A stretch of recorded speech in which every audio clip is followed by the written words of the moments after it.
Haleluya, selamat datang dalam program kita Kamu Hebat. Karena sebagai kasih dalam Tuhan, apapun yang terjadi, saya tetap akan ingatkan kamu hebat, kamu hebat, kamu hebat. Dan kamu hebat ini harus jadi virus yang diterima oleh setiap orang. Sehingga Bang Pagi, oh iya saya hebat.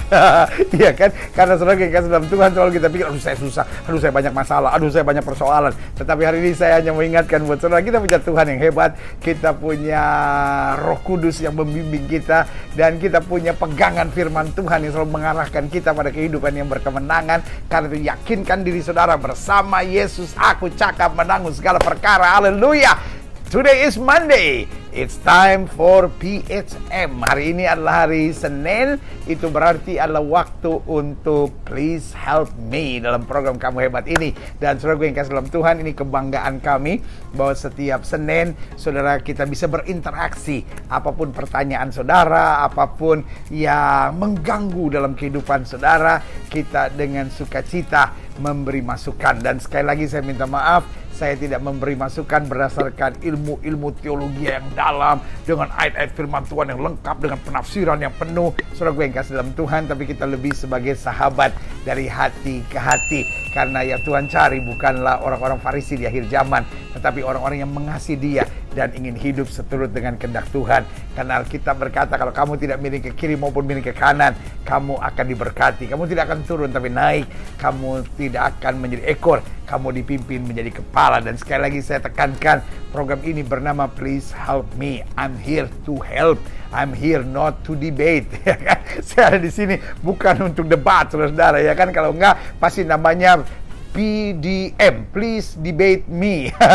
Saudara yang kasih dalam Tuhan, saya tidak merasa punya karunia debat, saudara. Saya hanya punya karunia untuk membimbing orang dalam kasih Tuhan, menguatkan orang dalam terang firman Tuhan, dan mengarahkan setiap orang pada kasih Tuhan, pada anugerah Tuhan, pada kuasa Tuhan. Karena panggilan saya bukan debaters, tapi panggilan saya adalah evangelist. Panggilan saya adalah penginjil, saudara-saudara. Saya ingin menginjil, saya ingin membagi berkat, saya ingin menguatkan iman saudara, dan juga pada saat yang bersamaan saya seorang gembala sidang, sehingga saya menggembalakan jemaat yang olehnya Tuhan percayakan saya gembalakan. Dan khusus di masa-masa COVID-19, hashtag di rumah aja, saudara-saudara, saya mengembalakan semua yang di rumah masing-masing, saudara-saudara. Dan puji Tuhan, sehari 3 kali selama COVID-19 ini, yaitu Senin sampai Jumat sehari 3 kali. Hari Sabtu khusus hanya jam 2 siang, saudara-saudara, di program ini, di program Gilbert Lumoindong hashtag Kamu Hebat, saudara-saudara. Dan khusus untuk program Minggu,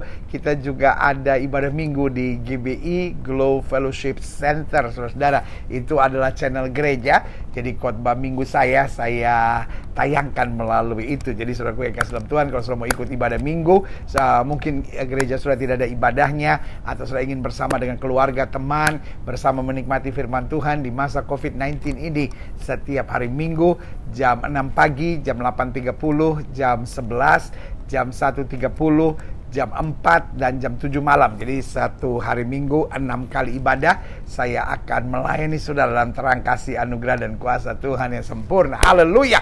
Nah, saudara yang kasih dalam Tuhan, hari ini saya ada dalam pertanyaan yang ngeri-ngeri sedap, saudara. Apa ngeri-ngeri sedap? Karena berpotensi untuk di-debate yang cukup banyak, saudara. Karena orang bertanya sama saya, sebagai orang Kristen, bagaimana pandangan pendeta tentang yoga? Nah, saudara yang kasih dalam Tuhan, izinkan saya ambil kesimpulan singkat dulu. Dan saya harap dengan kesimpulan ini banyak saudara bisa belajar. Yoga is not a sport, yoga is a worship. Saya ulangi sekali lagi, yoga is not a sport, yoga is a worship.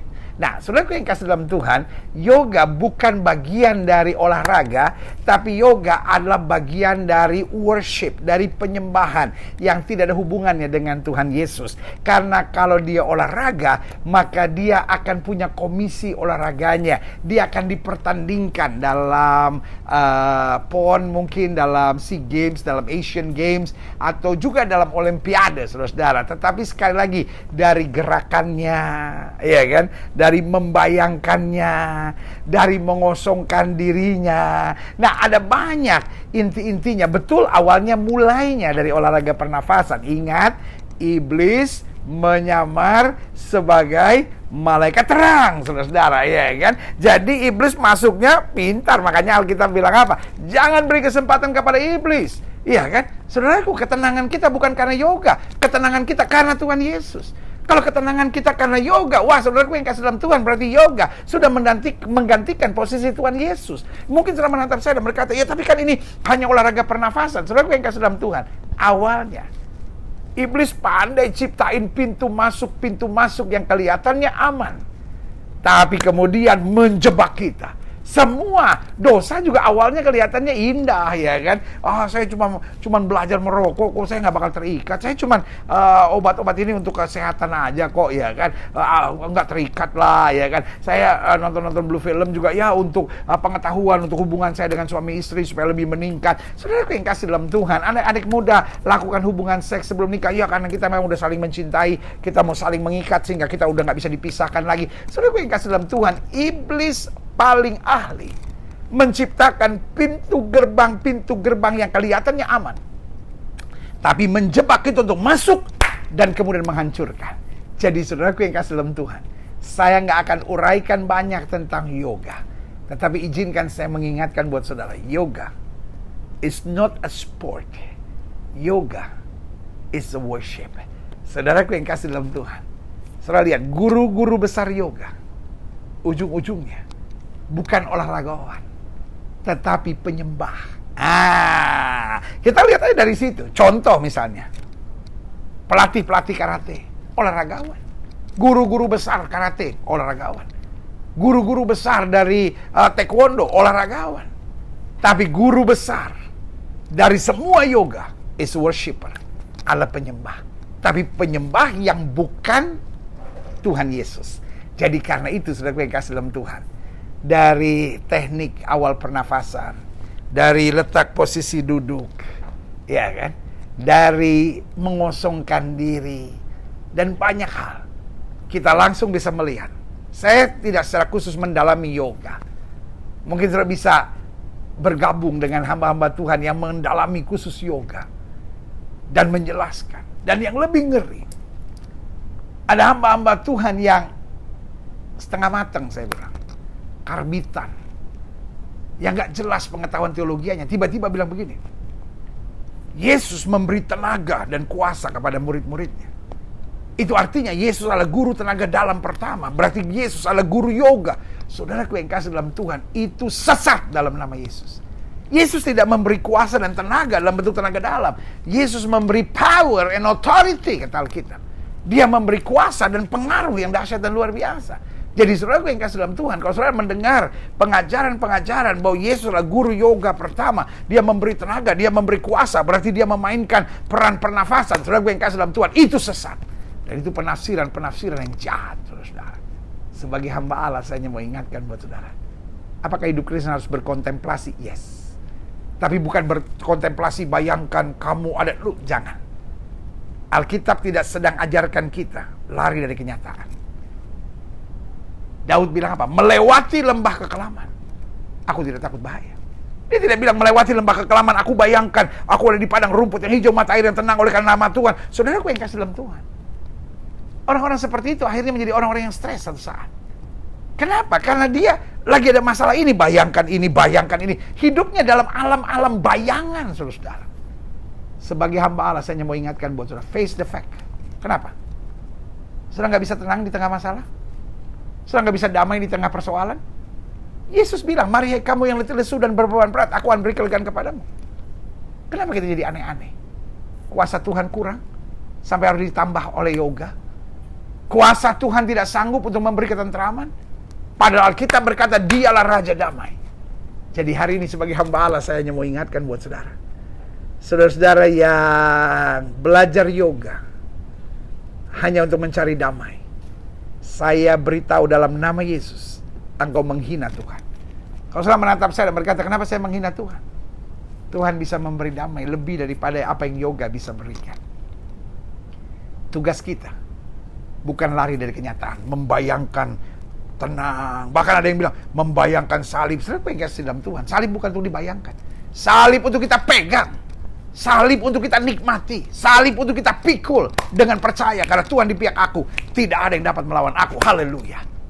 Saudaraku yang kasih dalam Tuhan. Saya memberi nama. Orang-orang yang mencari ketenangan dengan yoga adalah orang-orang pengecut. Yang tidak berani menghadapi fact of life. Saudaraku yang kasih dalam Tuhan. Daud berdiri di hadapan Goliat. Dia tidak bayangkan Goliat itu semut kecil. Tapi dia bilang, kau boleh datangi aku dengan pedang, tombak, dan lembing. Tapi aku datangi kau dengan nama Tuhan semesta alam. Hari ini juga aku menyerahkan pada mayatmu pada burung di udara. Supaya seluruh bumi tahu bahwa Israel mempunyai Allah. Oh, haleluya. Ini waktunya. Sekali lagi saya ulangi. Kita menyadari. Iblis ahli dalam menciptakan gerbang-gerbang indah. Yang kelihatannya aman, kita masuk di dalamnya. Kita masuk dalam jebakan yang berbahaya. Dan kalimat pendek saya untuk menerangkan tentang yoga. Yoga is not a sport. Yoga is a worship. Tetapi bukan worship yang Tuhan Yesus. Tapi worship another God. Sebagai hamba Allah yang saya mau ajarkan. Mari face the fact. Mari have faith in Jesus. Mari terima sambutan Yesus yang berkata, mari kamu lesu dan berbuat peran. Dan yang keempat, orang benar akan hidup oleh iman. Mari kita melangkah dengan iman. Iman bukan membayangkan satu tempat yang indah, padang rumput yang hijau, lalu kasih Tuhan yang menggendong kita. No. Tetapi iman adalah, saya berperang.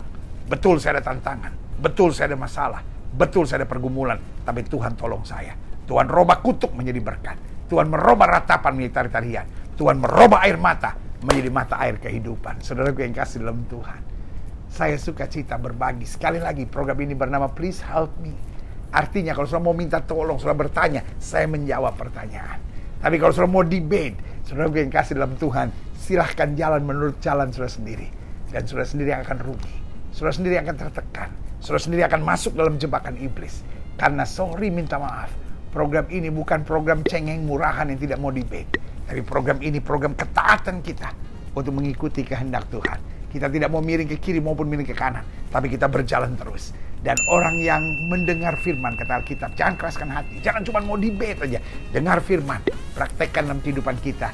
Maka berkat Allah Abraham, Allah Ishak, Allah Yakub, Allah yang kita kenal, kita panggil dalam Yesus Kristus Tuhan, akan senantiasa mengalir dalam kehidupan kita. Doa saya menyertai saudara. Saya Gilbert Lumoindong mengingatkan buat saudara, kamu hebat. Haleluya.